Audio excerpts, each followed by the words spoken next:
Have you and your church ever wondered how you're going to reach your local community with the message of Jesus? In some ways, it's daunting. In other ways, it's exhilarating. Today on Ministry in Motion, Chris Holland will share with you the essentials on preparing your church for effective evangelism in the 21st century. You're watching Ministry in Motion, where we explore best practices for your ministry.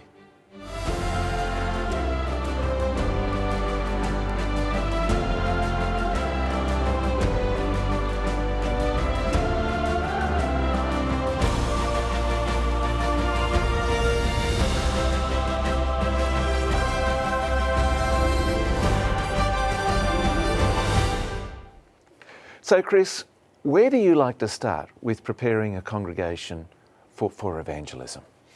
You know, it's interesting. I often tell the story. When I first came into ministry, I graduated from Andrews University, and I arrived at my first district there in Bloomington, Illinois, right at the center of the state. And I'll never forget, I was excited. I was out of school, and I got my office all set up, and I got all the books on my shelf, and I sat down at my desk. And my wife came in, and I was sitting there, and she goes, "What's wrong?" And I looked at her and I said, "I have absolutely no idea what I'm supposed to do." And I know that that's an experience a number of pastors have, because it's a real big question. You know, what do we do? Now, I ended up calling. I called a good friend of mine, Robert Wagley, who was the evangelist that I had worked with, and I said, "Robert, what do I do?" And we began talking about things, and so it's an essential question to ask. You know, we face a real growing challenge in the church today, and that is a twofold challenge that we face. First is we have to ask this question: is our church making a difference in the community? You know, Ed Stetzer asked this very poignant question, and he says, the question needs your answer. If your church disappeared from its community, would the people in the community miss it? For many, the sad but true answer is no. No one in the community would miss the church because the church has never impacted the community. Well, that hurts, doesn't it? And it's a strong statement. And when we have to make particularly strong statements like that, it's always nice to be able to quote somebody else so they don't get mad at you.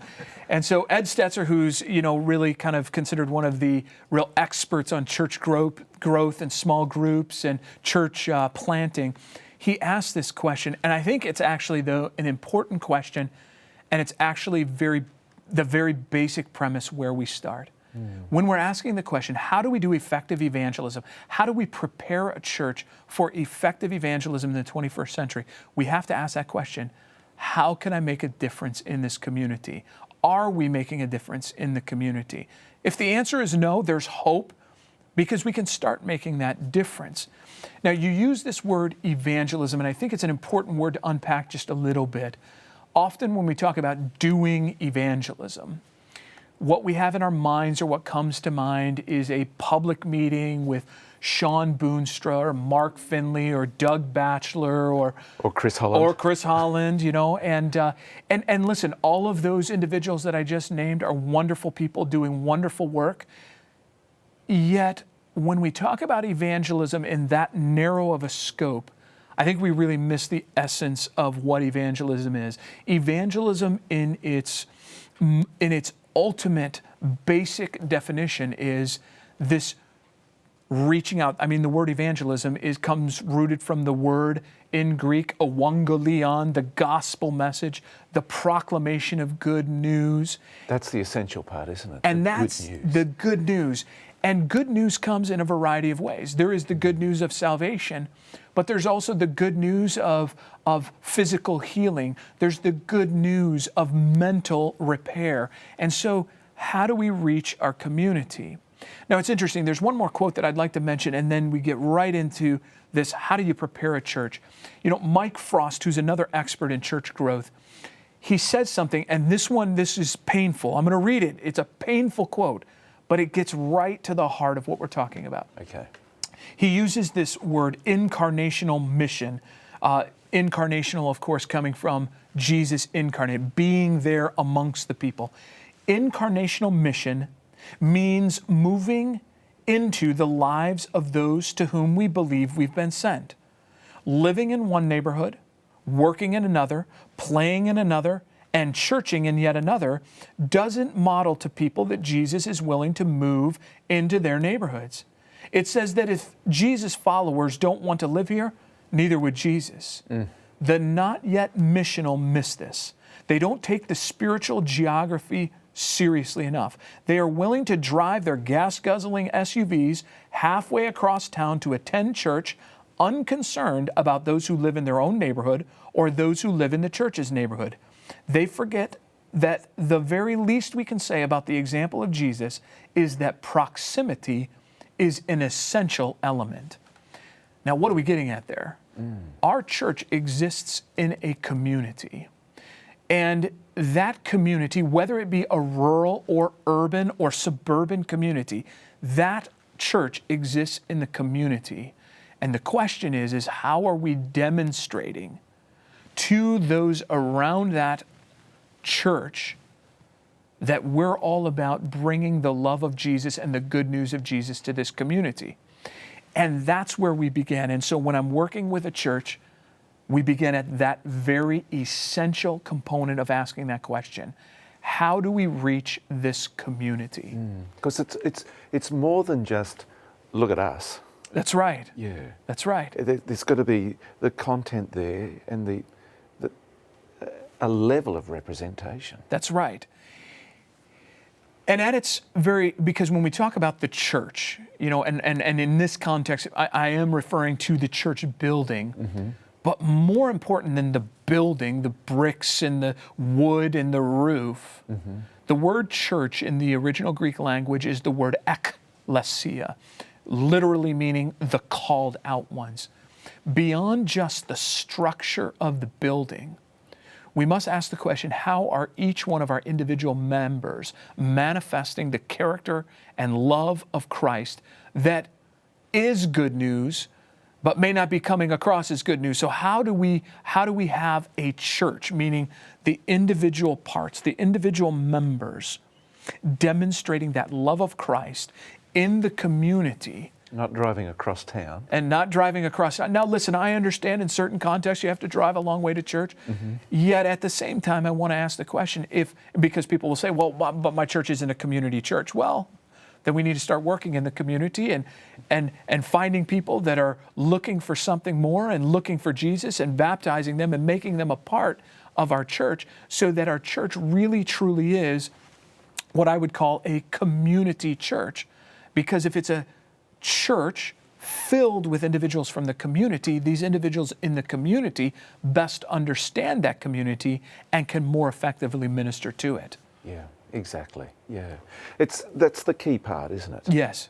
It's the awareness, the knowledge, the intimacy with the community and being sensitive to that. That is 100% true. Yeah. And you can read the literature, and I actually, in my doctoral work, spent a lot of time reading the modern literature. There's all kinds of models of church, one of them called the missional church, the transformational church, the incarnational church, the center church, but all of them have one commonality, Anthony, and that is this. The commonality is each one of them is finding and discovering the needs of a community and meeting those needs. And that's essentially when we start talking about preparing a church for evangelism, where we start at that very basic concept of how do we discover the needs of our community. Okay, let's hold that point because I want to come back to that. Sounds good. We'll be right back with more Ministry in Motion.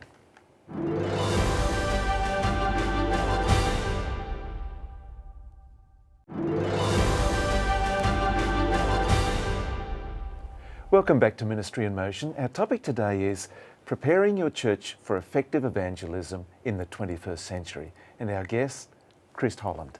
Now, Chris, recognising the needs and responding to those needs, motives have got to come in here somewhere. Yes. Let's think about the motives behind all of that. What can they be, and most importantly, what should they be? So it's an interesting question. If we talk about evangelism for the sake of evangelism, and there are a number of quotations, in fact, for many millennials, that group there that has been the focus of many studies on church growth. For many millennials, the turnoff is that the church has seen evangelism as a source of increasing funds and putting more people in the seats in the church. When we talk about motives, this is so key because people will sniff out, excuse the vernacular, but they will sniff out a bait and switch tactic right away. Or just a bait. Or just a bait. And that's right. And that's right. And that's 100%. And so when we look at the ministry of Jesus demonstrated that Jesus did good for people for the sake of doing good. What do I mean by that? Well, when Jesus was articulating his mission, he was talking to Nicodemus, and Nicodemus is trying to understand this whole concept of the Son of God and Messiah. Jesus, of course, we know John 3:16, for God so loved the world that he sent his only begotten Son. But John 3:17, Jesus said some remarkable things. He said, for God did not send his Son into the world to condemn the world, but that the world through him might be saved. And it's that Greek word there, saved, is the Greek word sozo, translated deliverance from sin, but also translated to be made well or to be healed. Why is that important, and what does that have to do with motives? Jesus' mission was one of healing people physically, healing people mentally or emotionally, and healing people spiritually. He saw the whole man, the whole woman. And we see throughout the ministry of Jesus, Jesus went about, and let's just use one example. Jesus fed 5,000. He met a physical need. We know from the cross that Jesus stood alone. Those people did not follow Jesus. Now, we have probably good evidence that later on they did, but right then and there, Jesus didn't say, oh, hey, I'll break this bread and I'll feed you this bread and I'll feed you these fish only if you come to church this week. Only if you'll listen to what I have to say. He fed them because the Bible articulates Jesus sensed that they were hungry. And he fed them. That the bread and the fish weren't served on a response card. That's right. You know, like That's that they right. filled in after they... That's right. Yeah. You know, a well-known author from the 1800s used a phrase that we don't use today in the 21st century, disinterested benevolence. What does that mean? That means that if I'm going to give someone a loaf of bread, I don't give them that loaf of bread with conditions. I'll give you this loaf of bread as long as you sign up for a Bible study. So when we talk about a motive for a community, we go back to Jesus. When Jesus came to this earth, when Jesus lived, and he was in Nazareth, and he was in Galilee, and he was in Judea, he looked around and he saw needs, and he met those needs. And there were times he healed 10 lepers. Not all of those lepers did what he asked of going to the priest. Only one of the lepers came back and thanked him. Jesus healed people because he wanted to see them well. This is also demonstrated in John 11. Jesus goes to the funeral of a friend, and the Bible says that Jesus wept. Now, often we talk about the emotion of Jesus. Oh, Jesus wept because he lost Lazarus. No doubt it hurt Jesus, but we have to also understand, Jesus knew that he was going to raise Lazarus from the dead. Why was Jesus weeping? Because there were a multitude of hurt people that were feeling sorrowful. So he was meeting a need. Jesus cares about people. Absolutely. And in turn, we need to care about people. So when we talk about constructing our church in such a way that our church is evangelistically focused, and again, I want to remove that picture of evangelism being PowerPoint slides and a 26-night meeting. Is that important and a part of our overall evangelistic strategy? 100%. I've spent a number of years doing that. It is important. But when we think about evangelism, we're asking this question, what does it mean to meet the needs of a community? How do we discover those needs? Well, the very basic discovery begins in the fact that we need to care about our community. So when caring for the community, you know, there's an investor from from the Magellan Fund, Peter Lynch, very well known, took the Magellan Fund from millions to billions in assets. he followed a very simple investing principle that I think we can learn from that helps us understand. Peter Lynch, simply when he was investing, would drive around and watch what was happening. Peter Lynch was one of the original investors in Subway because he began seeing this little sandwich shop that was selling these foot-long subs very fast, popping up all over. And he said, this is a business that's going to be succeeding. Peter Lynch invested in Home Depot. Now, there are many people watching today that don't remember a time when Home Depot didn't exist. But there was a time that Home Depot didn't exist.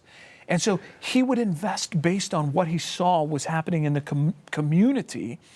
There's a sensitivity there, isn't that's there? Right. That's right. You know, to see what the needs are, to see what the movements, the interests of the people are. That's right. And to respond to that. And so we take that investing principle and we bring that into the church.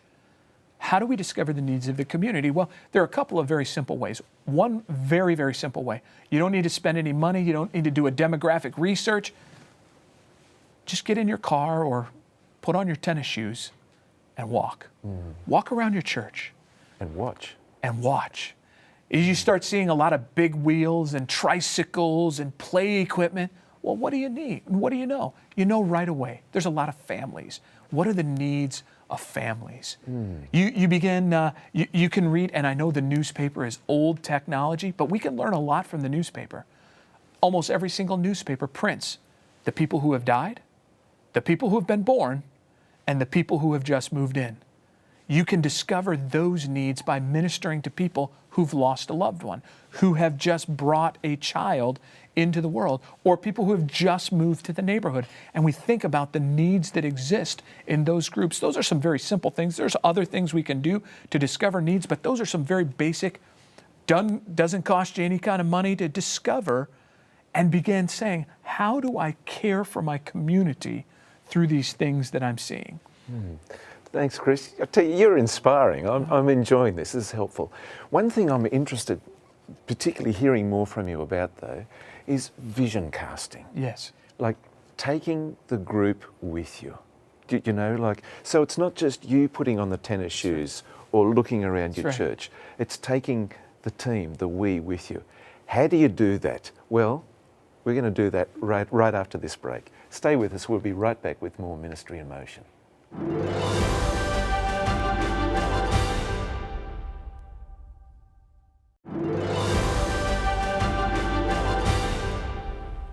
Welcome back to Ministry in Motion. Our topic today is preparing your church for effective evangelism in the 21st century. And we have Chris Holland with us.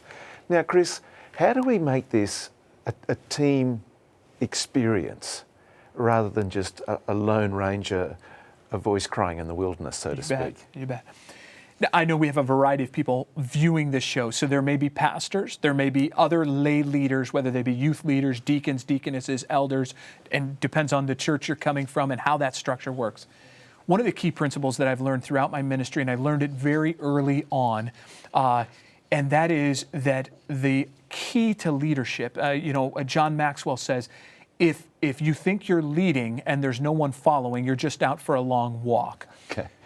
We need to begin to share this vision. And if we simply share this vision at a church board meeting, it will surprise people. It may shock some people. So how do we do that? We begin meeting with individuals one-on-one.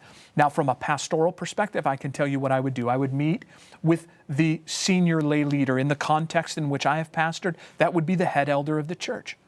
And I would begin sharing some of these principles, doing some Bible studies on how did Jesus do ministry? How do you think this would look in our church? Because one thing I need to respect as a pastor, and here's the reality, pastors come and go, but that senior lay leader's probably been there for a long time. Yeah. So we want to get, and then we expand that. And again, in my context, I would expand that to the rest of the elders. And then I'd talk to the head deacon and the head deaconess. And behind the scenes, begin sharing this vision of doing ministry like Jesus. And then bringing it to the church board. Now, it's interesting, again, in my context, the church manual, which outlines some of the principles for running the business of the church, says the first and primary role of the church board is the planning for and execution of outreach and evangelism in the community. Now, again, I'm not being cynical with what I'm about to say, but I've pastored quite a number of churches. And for most churches, I could probably guess what your agenda is. The agenda is going to be something like this. There's going to be a prayer and a devotional. We're going to we'll vote on the agenda, we'll review the minutes, and then we'll do the financial report. And for whatever reason, it seems that financial report takes more time than anything else. So I've asked people to say, hey, if we're going to really construct this in a way where reaching the community is first and foremost, what would happen if that was what was first on the agenda? Yeah, we had our prayer and our devotional. We voted on the agenda. We reviewed the minutes. But then the very first thing is, how do we plan for evangelism in our community? And I would contend that when we kind of restructure just the very structure of our church board meeting, it might really transform, and then start sharing this vision. How do we reach this community? What are some of the needs? And begin asking a lot of questions. Instead of telling people, we ask a lot of questions. What are the needs of this community? How can we as a church make a difference in a community? There's a young pastor that I've been mentoring that's in Wyoming that began asking that question. And one of his lay leaders said, you know what? There's a real need of ministering to the spouses, to the partners of unwed single mothers. So how do we minister to them? And this was and so they've constructed this ministry of how to reach out and to minister to the fathers of mothers that they have not gotten married yet. How do you minister to these individuals and help them through this major transition in life?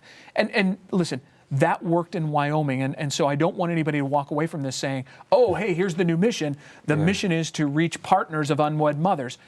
That was in their context. We ask a lot of questions, and we began casting this vision of constructing our church and our very church calendar around the idea of how do we bring healing and wholeness to people physically, mentally, and spiritually. And that is in essence. And then if you're a pastor or a lay leader that's preaching, we begin preaching to the congregation.